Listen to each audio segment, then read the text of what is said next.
Good morning बच्चों, कैसे हो।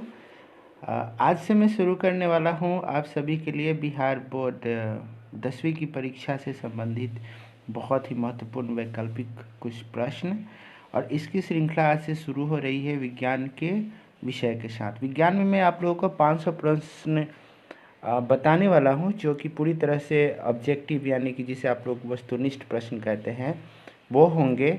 और बिलीव मी, उसमें से बहुत सारे क्वेश्चंस आपके मिलेंगे। मेरी तो यही कामना है कि आप सभी लोग कम से कम 80 जो प्रश्न पूछे जाए यहीं से पूछे जाए और आप लोग उसमें से 40 से 40 कर लें। तो इस श्रृंखला के तहत मैंने स्टार्ट किया है और आज हम लोग शुरू करने वाले हैं वॉल्यूम 1। जी हाँ, वॉल्यूम 1 में हमने केवल 40 क्वेश्चन लिए हैं, लेकिन 500 प्रश्नों की श्रृंखला है तो अगले क्वेश्चन भी प्रतिदिन आपके पास आते रहेंगे। तो आज की जो श्रृंखला है वो शुरू करते हैं वॉल्यूम 1 के साथ और बहुत ही महत्वपूर्ण क्वेश्चन है, तो आप ध्यान से देखेंगे और समझेंगे। बिलीव मी, आपको यहाँ से बहुत सारे क्वेश्चन मिलने वाले हैं, क्योंकि इस बार परीक्षा का जो पैटर्न है उसमें से आप वस्तुनिष्ठ प्रश्न भी अच्छे से तैयार करते हैं, तो आधा काम तो आपका यहाँ से हो जाने वाला है। तो चलिए बिना समय गंवाए हुए हम लोग शुरू करते हैं ये आज के क्वेश्चन, 40 इंपॉर्टेंट क्वेश्चन। तो चलिए शुरू करते हैं मेरे बच्चों। आ जाते हैं हम लोग सबसे पहले क्वेश्चन पे। जी हाँ, तो यहाँ पे आप देख रहे हैं बिहार बोर्ड 2022 स्पेशल परीक्षा, राइट। बहुविकल्पिक प्रश्न है ये। किस दर्पण की, मैंने उत्तर भी दिया है ताकि आप सबको बहुत आसानी हो इसके साथ रिलेट करने में। किस दर्पण की फोकस दूरी ऋणात्मक होती है? तो किस दर्पण की फोकस दूरी ऋणात्मक होती है बच्चों? अवतल दर्पण की। जी हाँ, बी उत्तर होगा इसका। प्रश्न संख्या 2 में देखिए, दर्पण की फोकस दूरी यानी एफ और वक्रता त्रिज्या में क्या संबंध है? तो एफ और वक्रता त्रिज्या में क्या संबंध होता है बच्चों?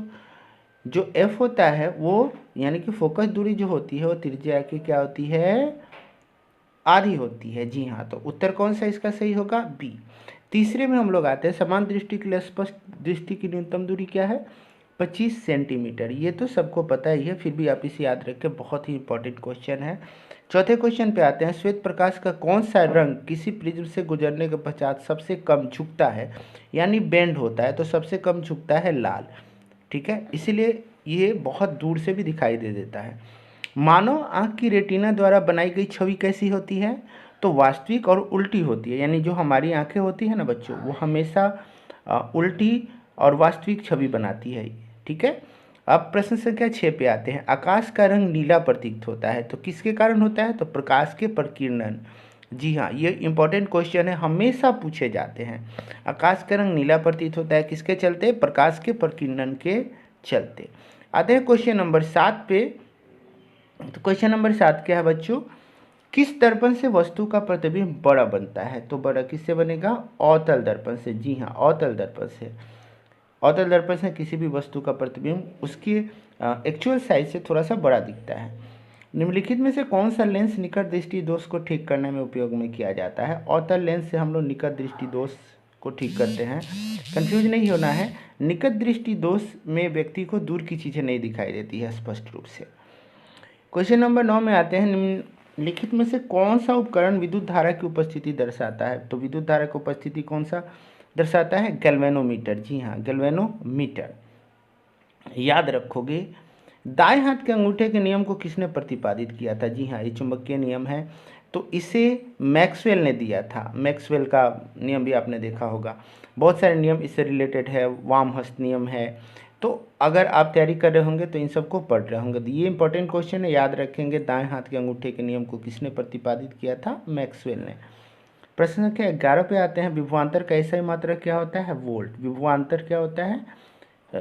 विभवांतर का ऐसा ही मात्रक क्या होता है? वोल्ट होता है। जी हाँ। 12वें क्वेश्चन पे अगर हम लोग आएंगे तो निम्नलिखित में से किस संयोजन द्वारा प्रतिरोध का मान बढ़ता है?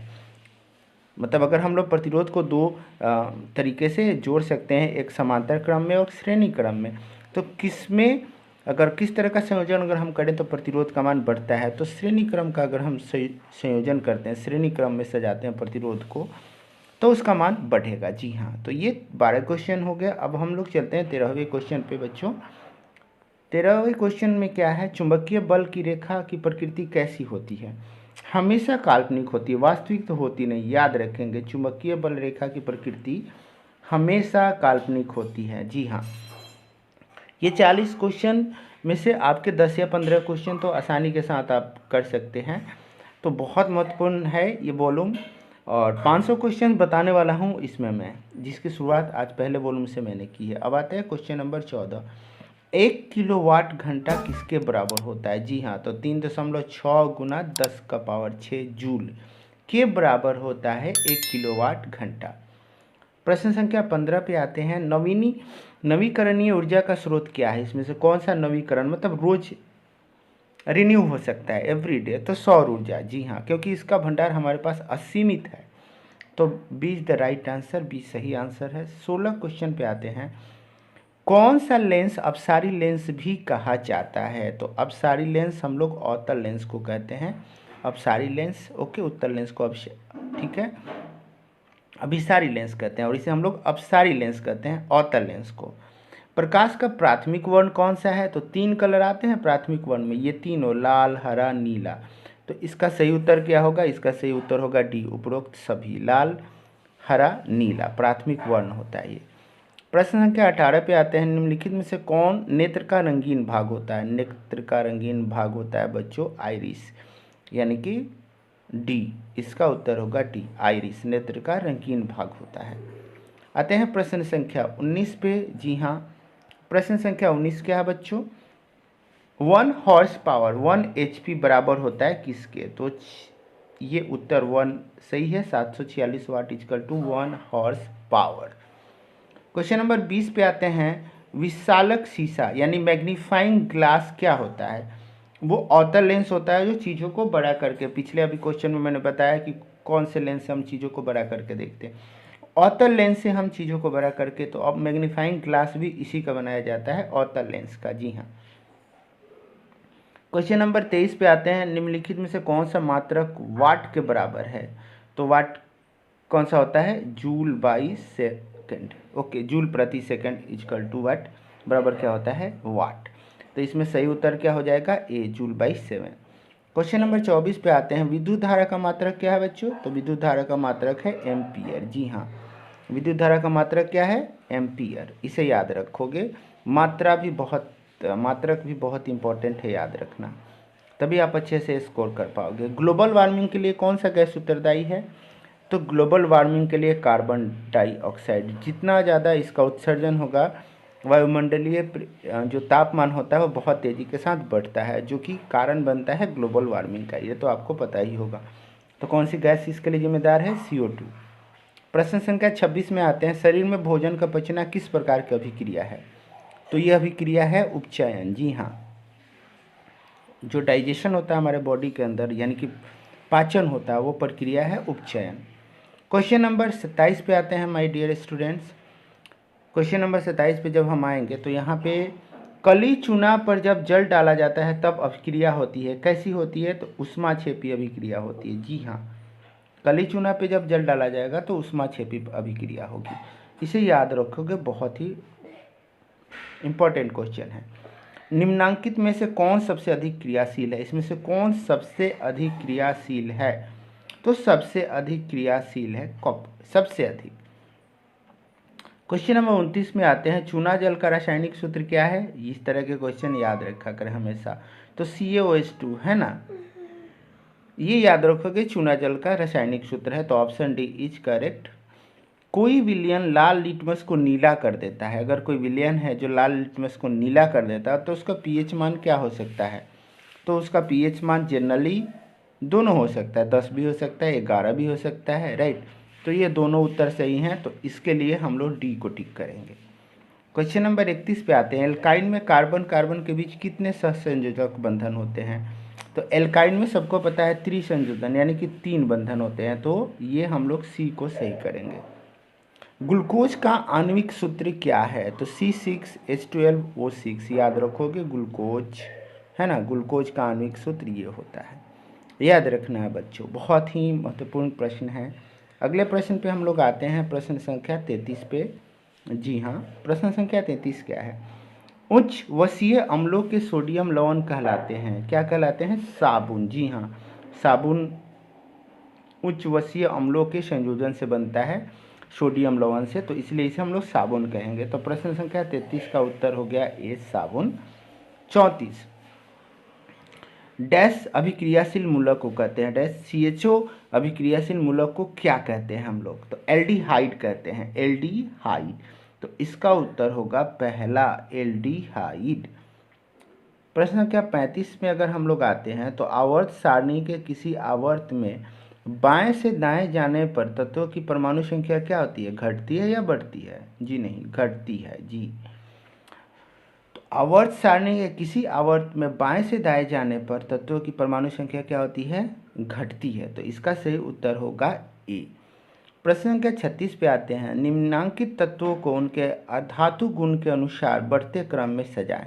तो ये तो आपको देखना होगा, अधातु गुण मतलब कौन सुपीरियर है, कम है या उससे ज़्यादा है। तो हम लोग कैसे, सबसे बढ़िया अरेंजमेंट देखिए, मैंने उत्तर भी दिया है, हम लोग यहाँ से ले सकते हैं। Okay, this is the perfect composition. तो आप इसे याद रखेंगे मैंने कैसे इसे सजाया है। ओके, अब आते हैं क्वेश्चन नंबर 37 पे। तो राइट आंसर 36 का क्या हुआ बच्चों, बी हुआ। ठीक है, 37 पे आते हैं। सिलिकॉन क्या है, सिलिकॉन क्या है, सिलिकॉन एक उपधातु है।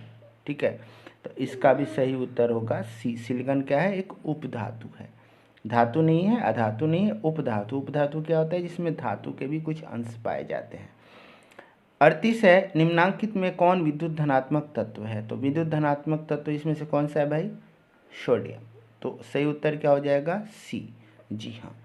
अब आते हैं अंतिम 2 प्रश्न के ऊपर। आज की श्रृंखला में मैंने पहले ही बोला था हम लोग 40 क्वेश्चन को कवर करेंगे, लेकिन कुल 500 प्रश्न हम लोग VBI करने वाले हैं। तो आ जाते हैं क्वेश्चन नंबर 39 पे। जी हाँ, क्वेश्चन नंबर 39 में यह है कि टिहरी बांध का निर्माण किस प्रदेश में किया गया है? तो ये उत्तराखंड है। ये थोड़ा सा मैंने डिफरेंट क्वेश्चन यहाँ पे दिया है, बट ये इसके लिए भी इम्पोर्टेंट है और आपके सामाजिक विज्ञान के लिए भी इम्पोर्टेंट है, तो इसे भी याद करेंगे। ओके, और उसके बाद आते हैं निम्नांकित में किस धातु को किरोसिन में डुबो कर रखते हैं? तो किस धातु को किरोसिन में डुबो के रखा जाता है, सोडियम को, ताकि ये उस टाइम क्या है, क्रियाशील नहीं, अक्रियाशील रहे, मतलब कि एक्टिव नहीं रहे, इसलिए इसे किरोसिन तेल में डुबो के हम लोग रख देते हैं।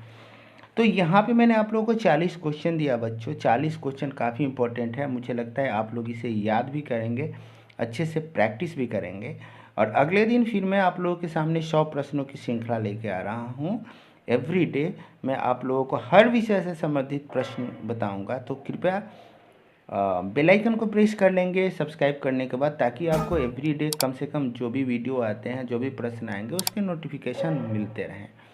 ठीक है, तो स्टे ट्यून। कल फिर से आप लोगों के सामने मैं बहुत सारे प्रश्न लेके आ रहा हूँ। तब तक के लिए पढ़ाई करते रहिए अच्छे से, ताकि आप अच्छा से अच्छा स्कोर कर सकें। थैंक यू बच्चों।